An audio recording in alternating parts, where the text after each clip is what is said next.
Robert didn't grow up surrounded by gold-plated chandeliers and trust funds, but he wasn't exactly pinching pennies either.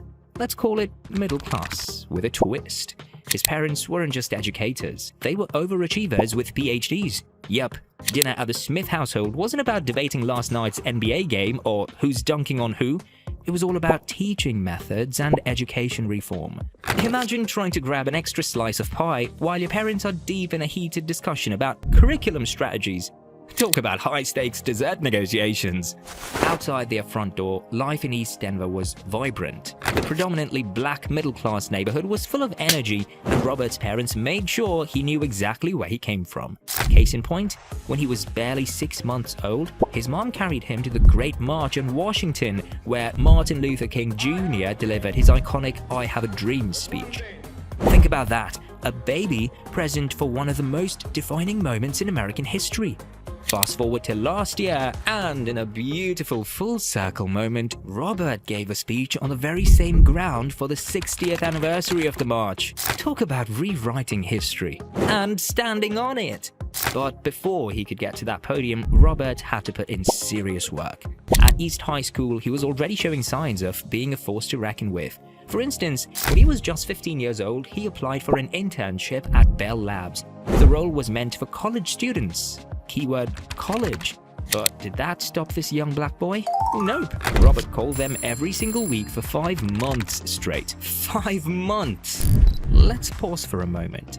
How many teenagers do you know who have that level of persistence? Exactly. Finally, fate intervened when an MIT student flaked and didn't show. Bell Labs gave Robert a shot, and boy did he run with it. He went on to develop a reliability test for semiconductors while still in high school. While most teenagers were stressing over prom dates and acne, Robert was solving problems that would make your head spin. This wasn't just a win for Robert, it was a glimpse of the genius he'd later unleash on the world. But trust us, this was just the opening act. 5 months of calls for an internship. That's dedication. Show some love for this video with a quick like. You won't even have to pick up the phone. In 1985, Robert walked out of Cornell University with a degree in chemical engineering and a resume that would make most graduates jealous. But let's be real, Robert wasn't your average student.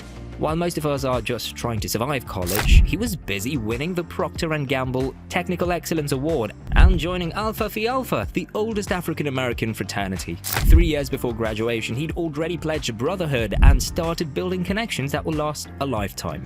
Robert was leveling up.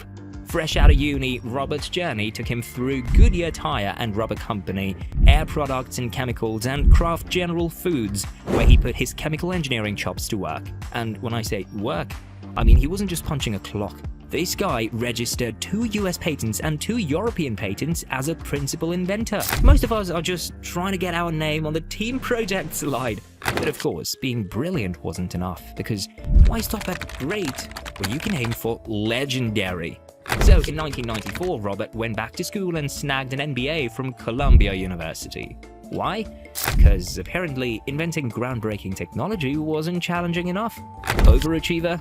Oh, for sure. But don't worry, he was still just getting warmed up. Armed with his MBA like a financial superhero's cape, Robert decided it was time to swap test tubes for balance sheets.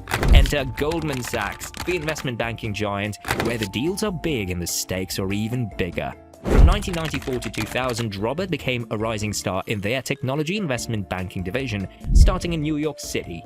But in 1997, he made the leap to Silicon Valley, right when tech was on the verge of exploding. Now, here's where the story takes a jaw-dropping turn. Not only did he launch Goldman's technology-focused mergers and acquisitions efforts, but he also rose to co-head of enterprise systems and storage. Translation?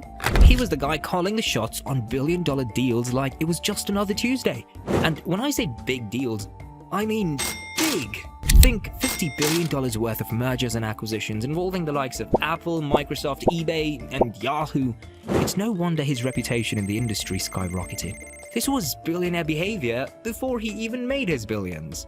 Now, here's where things go from impressive to downright legendary. After nearly 6 years of climbing the corporate ladder, Robert decided it was time to bet on himself. In 2000, he launched Vista Equity Partners. Sounds like a solid move, right? Experienced finance guy with high-powered connections, what could go wrong? Well, everything, according to the skeptics. Why? Because Robert announced his new firm would focus entirely on enterprise software investments. And let's be real, back then, software wasn't exactly a hot topic. Investing in software was like betting on fax machines in the age of email. But Robert wasn't swayed. Where everyone else saw risk, he saw gold. It's like he became the Indiana Jones of finance, diving headfirst into territory most investors wouldn't even look at. And let's just say the treasure he unearthed was worth it. Under his leadership, Vista had grown to one of the most successful private equity firms on the planet. Their track record? Mind-blowing. They return over 30% interest every year on their clients' investments. Let that sink in. 30% interest. That's over $100 billion in assets spread across more than 85 enterprise software companies. For context, this is the kind of ROI that makes Wall Street legends, let's be honest. People love to act like billionaires are obligated to write big checks just because they're loaded. But let's set the record straight. No one's entitled to someone else's hard-earned cash, especially when you don't know the hustle it took to make it. That being said, Robert F. Smith, this guy redefines generosity. Giving back isn't just a part of life, it's practically his side hustle. And apparently this generosity thing runs in the family. Picture this, little Robert watching his mom religiously send $25 checks to the United Negro College Fund, no matter how tight things were at home. It might not sound like much, but those small acts of kindness planted a big idea in young Robert's head, that everyone has the power to make the world better. Fast forward to today, and Robert's turned that lesson into an art form. For him, philanthropy isn't just a feel-good gesture, it's a full-time commitment. Take Austin, Texas. If you visit in December, the city square practically glows thanks to the dazzling Christmas lights he's been sponsoring since 2012. But let's not stop at holiday cheer. He's funded scholarships for historically black college union students, supported young violinists across the pond in Surrey, England, and even sponsored the education of the freed Chibok girls from Nigeria. This man isn't just writing checks, he's changing lives. And he hasn't forgotten where he came from either. Cornell University has received $50 million worth of his kindness. But Roberts faced the resistance. The moment in 2019 when he stunned Morehouse College's entire graduating class by announcing he was wiping out their student loan debt. $34 million, just like that. It wasn't just a one-time act of generosity. It was a signal to the world. This is what wealth can do. If you're loving this story, hit that subscribe button. It's not as big as a $34 million check, but it helps a ton. Robert Smith's generosity is legendary, but his past? Well, not everyone knows about this part of his story. Even Robert F. Smith isn't immune to a brush with controversy. Yup, the man who paid off an entire college's student loans once found himself in some legal hot water. And no amount of Christmas lights could get him out of this one. Let's rewind to the 90s. Enter Robert T. Brockman, a businessman with big ideas and even bigger demands. Brockman approached Smith to kick off a private equity fund and promised to handle the initial funding. Sounds great, right? Except there was a catch. Brockman insisted they set up an offshore trust in the Cayman Islands to dodge taxes and lawsuits. Here's where it gets messy.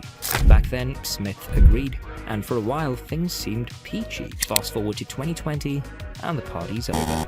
The DOJ came knocking, and Smith found himself in a tough spot. To stay out of more serious trouble, he agreed to help prosecutors nail Brockman, who, by the way, holds the record for the largest tax fraud involving a US citizen. We're talking about legendary levels of tax dodging here. But even with his cooperation, Smith still had to fork over $139 million as part of a settlement. Here's the kicker. When your personal net worth is sitting pretty at $10 billion, $139 million is like finding loose change in your couch cushions. Sure, it's not a good look, but in the grand scheme of things, it's barely a speed bump on his financial superhighway. The lesson? Even billionaires stumble. But Smith's bounce back is proof that grit outweighs setbacks. Alright, let's dive into the part everyone's curious about. Robert F. Smith's life of luxury. Now, unlike some billionaires who treat supercars like collectible Hot Wheels, Robert's taste leans towards something a bit more grounded. Prime real estate. And when I say prime, I mean properties so luxurious they might as well have their own IMDb pages.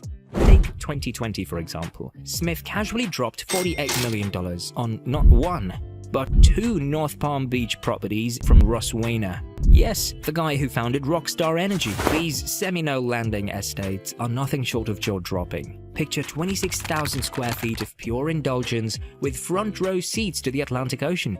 We're talking a wine cellar for every vintage, a rooftop deck for sunset selfies, a putting green for practicing those billionaire golf swings, a sports court, a gym, a private theater, and even an observation window. Because why just look at the ocean when you can gaze at it through designer glass? And Robert's portfolio doesn't stop there. He also owns a $59 million three-story condo in Manhattan's Chelsea neighborhood. Perfect for sipping espresso while overlooking the city that never sleeps. And let's not forget his two jaw-dropping homes in Malibu. Clearly, when it comes to luxury, Robert's motto is simple. If you can dream it, you can buy it. Alright, now for the moment you've been waiting for, the filthy rich score. Let's be real, aside from that little hiccup with a tax evasion scandal, we'll call it a billionaire rite of passage, Robert Smith is basically the blueprint for a perfect billionaire. He took bold, risky bets on enterprise software when everyone else was side-eyeing it, and it paid off in ways most of us can't even fathom. Add to that his incredible philanthropy and status as a symbol of black excellence, and we're giving Forbes' 266th richest man a filthy rich score of 92 out of 100. Yup, 92, because nobody's perfect. But Robert comes close. And there you have it.